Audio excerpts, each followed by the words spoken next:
Ham sarvasya prabho mattas sarvam pravartate iti matva bhajante mam buddha bhava samanvitaah.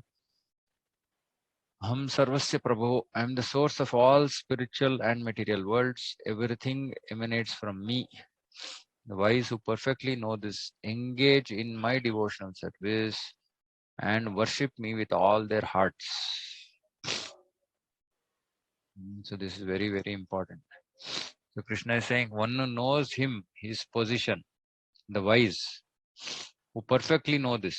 What do they perfectly know? Perfectly know that I am the source of spiritual and material worlds and that everything comes from me. One who perfectly knows this. Engages in my devotional service. Okay, now in what way? Worship me with all their hearts. Buddha bhava samanvitaha. So this is the most important part in Krishna consciousness. This bhava samanvitaha. So bhava. Bhava is the stage before prema. Bhava samanvitaha. So we should worship Krishna with all our hearts. All our hearts doesn't mean sentimentally. With knowledge about his position, clear understanding about our position, and serving him like his servant, trying to please him. More importantly, the heart, our heart has to be engaged. We are not doing bhakti is not just a mind process. Bhakti is not just a heart only process also, it is a combination.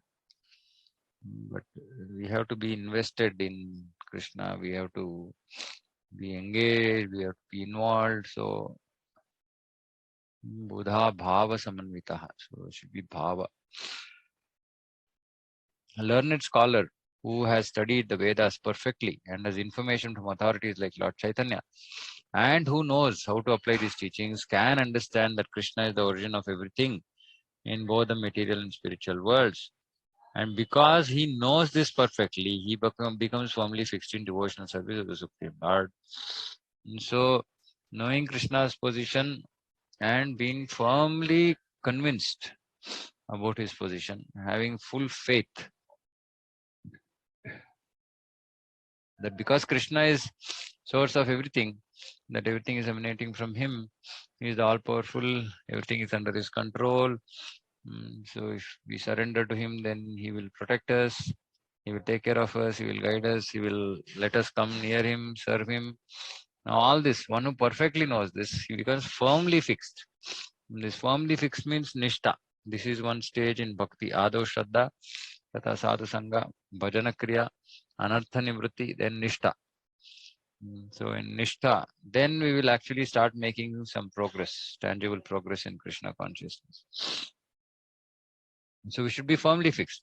Firmly fixed means irrespective of what transpires around us, situations, we just engage in devotional service. Nothing can stop us from doing bhakti. That is nishtha. He can never be deviated by any amount of nonsensical commentaries or by fools. So many people write about Bhagavad Gita, about various scriptures, but the nonsensical commentaries Prabhupada is writing. Why nonsensical? Because they really don't know Krishna's position. They just simply speculate on the mental platform. By speculating, we cannot understand Krishna. So he's saying nonsensical commentaries, any amount. You don't get deviated, which means somebody comes and says, no, Krishna is Nirguna, Krishna is zero, Krishna doesn't have any form. Say nonsense. We reject them. We should even be qualified, we should even be trained to defeat them. Or by fools. Fools. Many people say everybody is God. I am God, you are God, everybody is God. How can it be? I mean, we cannot lift our finger independently without his mercy. So how can we be God?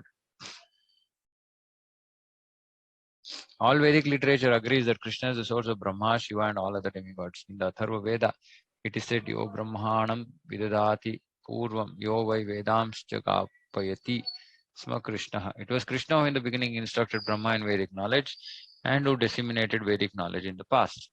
Then again, the Narayana Upanishad says, Ata Purusho Ha Vai Narayano Akamayata Prajat Sujayati. Then the Supreme Personality Narayana desired to create living entities. The Upanishad continues, Narayanad Brahma Jaya Jayate, Narayanad Prajapati Prajayate, Narayanad Indro Jayate, Narayanad Ashtau Vasavo Jayante, Narayanad Ekadasha Rudra Jayate, Narayanad Dvadashadityaha.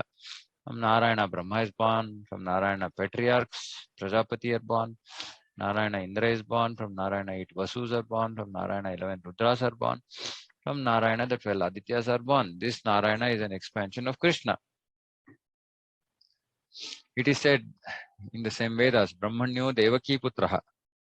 The son of Devaki, Krishna, is the Supreme Personality.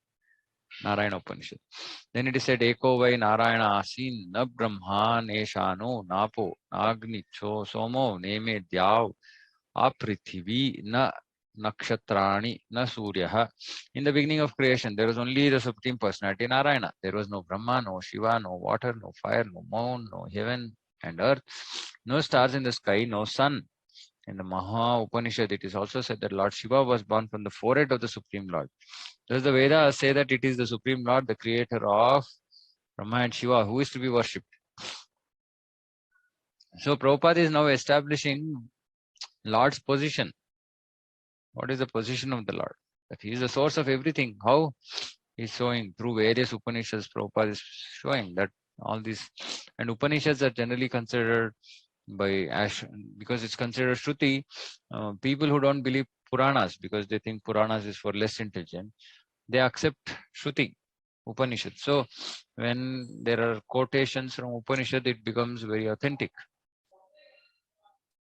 In the Moksha Dharma section of the Mahabharata, Krishna also says, Prajapatim Charudram Chapi Ahmeva Sajami Vai Tauhi Mam No Vijanito Mam Mama Maya Vimohito. The patriarchs, Shiva and others are created by me, though they do not know that they are created by me because they are deluded by my illusory energy. Everybody is deluded by Krishna's Maya Shakti. Shiva himself was bewildered. Mohini Murti. In the Varaha Purana, it is also said, Narayana Paro Devas Tasmad Jatash Chaturmukha Tasmad Rudro Bhavat Devaha Sachap Sarvagnatam Gataha. Narayana is the Supreme Person of Godhead, and from him Brahma was born, from whom Shiva was born. Lord Krishna is the source of all generations, and he is called the most efficient cause of everything. Efficient cause basically means Sarva Karana Karanam. He says, because everything is born of me, I am the original source of all. Everything is under me. No one is above me. So efficient means original cause. There is no supreme controller other than Krishna. One who understands Krishna in such a way from a bona fide spiritual master with references from Vedic literature, which is what Srila Prabhupada is giving. Such a person engages all his energy in Krishna consciousness. So if we can understand that Krishna is the Supreme Lord, that everything is coming from him, then one engages all his energy in Krishna consciousness and becomes a truly learned man. Statements like this actually should disturb us. Engages all his energy. How much of our energy we are engaging in Krishna consciousness? How much of our energy we are engaging in sense gratification? How much of our energy we are engaging in wasting, neither here nor there? Meaning like useless activities. Man becomes truly learned man. In comparison to him, all others who do not know Krishna properly are but fools. Only a fool would consider Krishna to be an ordinary man. A Krishna conscious person should not be bewildered by fools who think that Krishna is an ordinary man. He should avoid all unauthorized commentaries and interpretations on Bhagavad Gita and proceed in Krishna consciousness with determination and firmness. Very important, determination and firmness. So we should note such points Prabhupada makes. Okay, how do I make progress in Krishna consciousness? Here he's saying determination and firmness. Some other place he said sincerity and seriousness. So these adjectives we should take. And we should try to live life according to this. If we can live life according to what Srila Prabhupada expects as Krishna conscious life, then we can achieve perfection, no doubt. Then point 9. Machitta madgata prana bodhayanta parasparam katayantascha mam nityam dusyanti cha ramanti cha. Now what do these devotees do? Who are engaging in Krishna's worship with all their hearts. The thoughts of my pure devotees dwell in me. The thoughts of my pure devotees dwell in me, which means that there is no other thought that comes to them, comes to their mind. They are only always thinking about Krishna. Their lives are fully devoted to my service. What do they do? How do they use their full energy? They use their full energy in Krishna's service. And they derive great satisfaction and bliss from always enlightening one another and conversing about me. Tushyanti is becoming pleased. Ramanti is enjoy transcendental bliss. How? Parasparam katayantaha. Bodhayantaha parasparam katayantaha. By bodhayantaha, by preaching to others and by discussing, talking amongst themselves. So this is the way to be to achieve happiness, is to discuss about Krishna. So when you discuss about Krishna, to whatever extent we know, we share that information with others, and somebody else might have something else to share, and so on. Then we actually experience satisfaction and bliss, great satisfaction and bliss. Our thoughts dwell in our own things or things connected to us, but pure devotees' thoughts dwell in Krishna. They don't have anything else to think about. Their lives are fully devoted, not partly devoted, not casually devoted, no, fully devoted. See, these, like I keep saying, right, each and every word, each and every sentence is very, very important in Bhagavad Gita. The more we focus on the importance or on these statements and meditate on them, the more we'll make progress. Pure devotees whose characteristics are mentioned here engage themselves fully in the transcendental loving service of the Lord. Sometimes we read these sentences like this. No, I'm just showing. Pure devotees whose characteristics are mentioned here engage themselves. Now fully we will put it in the background. Engage themselves in the transcendental loving, we'll put it in the background. Engage themselves in transcendental service of the Lord. This is what we are trying to do. But when we give focus to that word fully and that word loving, then it actually helps us understand where we stand and where we need to go. Their minds cannot be diverted from the lotus feet of Krishna. Cannot be diverted. It's such a powerful statement. Cannot be diverted. So whatever happens, mind cannot get diverted from lotus feet of Krishna. The talks are solely on the transcendental subjects. The symptoms of pure devotees are described in this verse specifically. So whoever wants to know who is a pure devotee can understand from these two verses. Devotees of the Supreme Lord at 24 hours daily engage in glorifying the qualities and pastimes of the Supreme Lord. 24 hours daily engage in glorifying the qualities and pastimes. Basically just discussing about Krishna all the time. Their hearts and souls are constantly submerged in Krishna. Submerged hearts and souls, and they take pleasure in discussing him with other devotees. So if we develop this desire to discuss here about Krishna, that means we are making progress. In the preliminary stage of devotional service, they relish the transcendental pleasure from the service itself. And in the mature stage, they are actually situated in love of God. So this we would have experienced. In the preliminary stage, pleasure is due to the service itself. So for example, somebody likes to sing, so they sing and they get pleasure. But the focus is on the service and not so much on Krishna. For example, I like singing, so I am singing, I am happy. But what about Krishna? In the initial stage, we don't think about Krishna. But as we make progress, when we are singing for Krishna. So our pleasure is not coming because of the service as much as the fact that it is Krishna it is for Krishna's pleasure. It is pleasing Krishna. Once situated in that transcendental position, love of Krishna, they can relish the highest perfection which is exhibited by the Lord in his abode. Highest perfection. So that exchange of love can be experienced.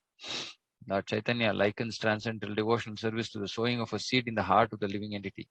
There are innumerable living entities traveling throughout the different planets of the universe, and out of them, there are a few who are fortunate enough to meet a pure devotee and get the chance to understand devotional service. So this is very important.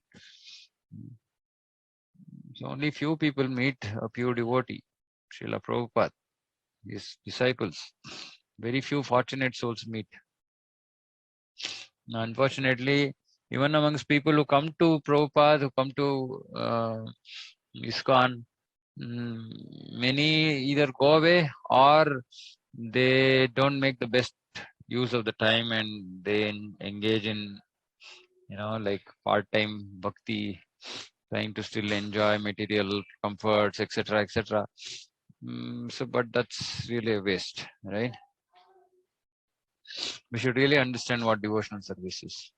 Devotional service is just like a seed, and if it is sown in the heart of a living entity, and if he goes on hearing and chanting, Hare Krishna, Krishna Krishna, Hare Hare, Hare Rama, Rama Rama, Hare Hare, that seed fructifies just as the seed of a tree fructifies with regular watering. The spiritual plant of devotional service gradually grows and grows until it penetrates the covering of the material universe and enters into Brahmajyoti effulgence in the spiritual sky. So this shows how the seed of bhakti grows. Doesn't mean that there is actually one, creeper which is growing, but it's a figurative description that when the heart is, becomes more and more engaged in Krishna, then we transcend the material universe and we enter into Brahma Jyoti. In the spiritual sky also, that plant grows more and more because we are not satisfied with being in the Brahma Jyoti until it reaches the highest planet, Goloka. We are not even satisfied with Vaikuntha. So this plant goes to Goloka, and ultimately plant takes shelter under the lotus feet of Krishna and rests there. So that means that the devotee takes shelter, full shelter of Krishna. Gradually, as a plant grows fruits and flowers, that plant of devotional service also produces fruits, and the watering process in the form of chanting and hearing goes on. So this chanting and hearing is the most important thing. This plant of devotional service is fully described in Chaitanya Charitamrita. It is explained there that when the complete plant takes shelter under the lotus feet of the Supreme Lord, one becomes fully absorbed in love of Godhead. So that is the stage of perfection. Then he cannot live even for a moment without being in contact with the Supreme Lord. Just as a fish cannot live without water. Just imagine. What a perfect stage. Not even for a moment we can live without thinking about Krishna. But here it's now, unfortunately, the situation is reverse. Not even for a moment we can live without thinking about material things. So we have to move. We have a long way to go. In such a state, the devotee actually attains the transcendental qualities in contact with the Supreme Lord. The Srimad Bhagavatam is also full of such narrations about the relationship between the Lord and his devotees. Therefore, the Srimad Bhagavatam is very dear to the devotees. Why? Srimad Bhagavatam Puranam Amalam Yad Vaishnavanam Priyam. It is very devoted to the devotees. Why? Because it has narrations about the relationship between the Supreme Lord and his devotees. The love they have, the way the devotees serve, the way, the faith they have in the Supreme Lord. In this narration, there is nothing about material activities, economic development. There is nothing about dharma, artha, kama, moksha. Srimad Bhagavatam is the only narration in which the transcendental nature of the Supreme Lord and his devotees is fully described. That is why it is called Amala Purana. Thus, the realized souls in Krishna consciousness take continual pleasure in hearing such transcendental literatures, just as a young boy and girl take pleasure in association. Prabhupada is giving example for us to understand how our pleasure, what kind of pleasure we should experience in hearing transcendental literature. Just like a young boy and girl take pleasure in association. And we might all have experience about this at some point in our lives, or we know How if a young boy is attracted to a young girl, how they take pleasure. They're always trying to meet each other. They're, speaking such that, you can please each other, etc., etc. So heart is completely immersed in the relationship, right? So realized souls are like this. They're yearning. They're like extremely. They are, they just want to hear and hear and hear. So like that, we should develop liking, attraction to hearing about Krishna. Like just as a young boy and girl take pleasure in association. So Prabhupada explains very nicely what is the position of pure devotees.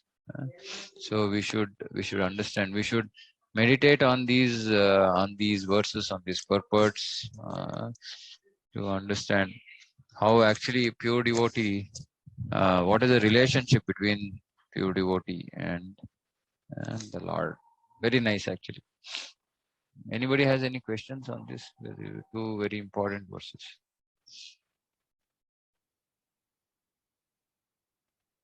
Of course, I mean, this is the conclusion of those two verses. Tesham satata yuktanam bhajatam priti purvakam dadami buddhi yogam tam yena mam upayanti te. To those who are constantly devoted, tesham satata yuktanam, satata, constantly devoted to serving me with love, bhajatam priti purvakam, priti purvakam, dadami buddhi yogam tam. So I will give them buddhi yogam. What is this buddhi yoga? We'll understand. I will give them the understanding by which they can come to me. Yena mam upayantite, by which they will come to me. So I give the understanding. So Krishna is saying that to those who are constantly devoted to serving Krishna with love, constantly with love, Krishna makes sure that they will come to him, irrespective of situation. So they will come to, he will ensure that they will come to him.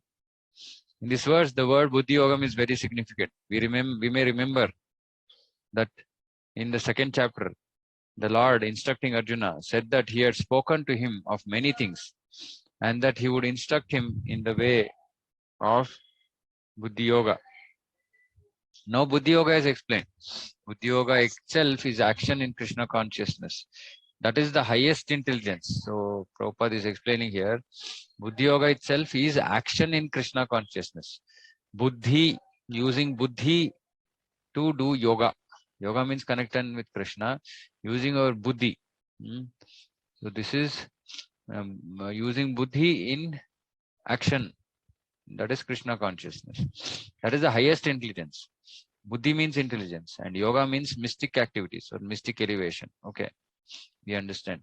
When one tries to go back home, back to Godhead and takes fully to Krishna consciousness in devotional service, his action is called buddhi yoga. So Prabhupada very clearly now says what this buddhi, how this buddhi has to be used. It has to be used in fully to engage in Krishna consciousness in devotional service. In other words, bhakti yoga is the process by which one gets out of the entanglement of this material world. So in other words, meaning when we engage in buddhi yoga, Krishna consciousness, one of the outcome is that first we have to come out of this entanglement of this material world. Otherwise, how can we reach Krishna? So by the buddhi yoga process, one gets out of the entanglement. The ultimate goal of progress is Krishna. People do not know this. Therefore, the association of devotees and a bona fide spiritual master are important. So very, very succinctly, Prabhupada is saying importance of association, importance of Guru. One should know that the goal is Krishna. One should know this. Not that, I have to make some money, I have to do this, I have to do that. No. You should know that the goal is Krishna. And when the goal is assigned, then the path is slowly but progressively traversed and the ultimate goal is achieved. So goal is assigned means we become clear about the goal. Then we make slow but progressive.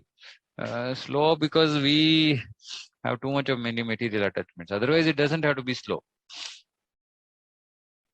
And we should progressively traverse and ultimately the goal is reached, achieved. When a person knows the goal of life, but is addicted to the fruits of activities, he is acting in Karma Yoga. So this is nicely Prabhupada is explaining what Karma Yoga, Gnana Yoga, Buddhi Yoga is. So one knows the goal of life, that Krishna is the goal of life, but still he is addicted to fruits of activities. So we can see that maybe many devotees are also in this space. He's acting in Karma Yoga. So it is not Buddhi Yoga, it's not Bhakti Yoga. This is called Karma Yoga. But many devotees might be engaging in Bhakti Yoga and as well as Karma Yoga, meaning engaging for some time in activities of Krishna, in activities of Bhakti like Shravanam Kirtanam, but also addicted to the fruits of activities. When he knows that the goal is Krishna, but he takes pleasure in mental speculations.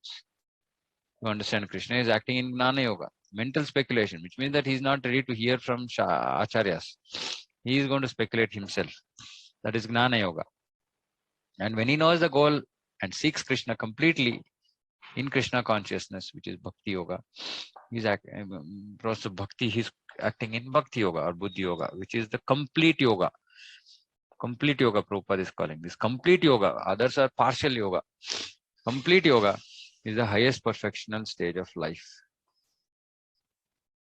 A person may have a bona fide spiritual master and may be attached to a spiritual organization, but if he is still not intelligent enough to make progress, very important. If he is still not intelligent enough to make progress, then Krishna from within gives him instruction so that he may ultimately come to him without difficulty. If he is still not intelligent enough to make progress, which means that he is still attached to material things, then Krishna from within gives him instructions. The qualification is that a person always engage himself in Krishna consciousness and with love and devotion, render all kinds of services. We should perform some sort of work for Krishna, and the work should be with love. If a devotee is not intelligent enough to make progress on the path of self-realization, but is sincere and devoted, then the Lord gives him chance to make progress and ultimately attain him. So important point again here is sincere and devoted. Sincere and devoted. So even if he is not intelligent enough, but is sincere and devoted, then Krishna will show the path. So basically, what this is saying is that one doesn't have to be like a gnani, some very intelligent, ability to understand Shastra. No, one should be sincere and devoted. Then Lord Himself will show him direction. Lord Himself will show him direction and give him the show him the path to actually achieve him. And this will happen only if we are sincere and devoted, which means that we should be under the guidance of a bona fide guru, and we should follow his instructions. Then even if we are not intelligent enough, we're just very dumb, somebody will say, guru will say do this, we just do it. We don't really have any intelligence. It doesn't matter. It doesn't matter. We will achieve Krishna. So nothing can prevent us from achieving Krishna. Whether we are intelligent, not intelligent, whether we are smart, we are dumb, doesn't matter. Nothing matters. Either way, we can achieve Krishna if we are, Prabhupada is saying here, sincere and devoted. Previous verse he said determined and firm. So like this, Tivrena Bhakti Yogena Yajeta Purusham Param. So we should be engaged in Tivra Bhakti, then we will achieve Krishna. Okay. We will stop here. If anybody has any questions, you can kindly ask.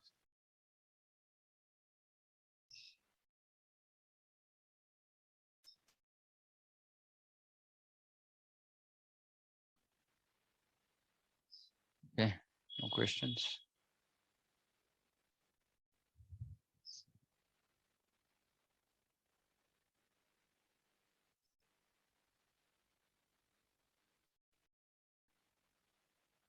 Okay. These so important verses. Everybody is clear. That means that everybody will follow the path. That's what it means. Okay. If there's nothing else, then we conclude. Thank you very much for joining. Krishna willing, we will again meet Wednesday.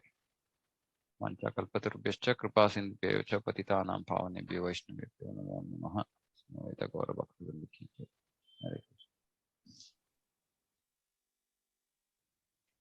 Hare Krishna.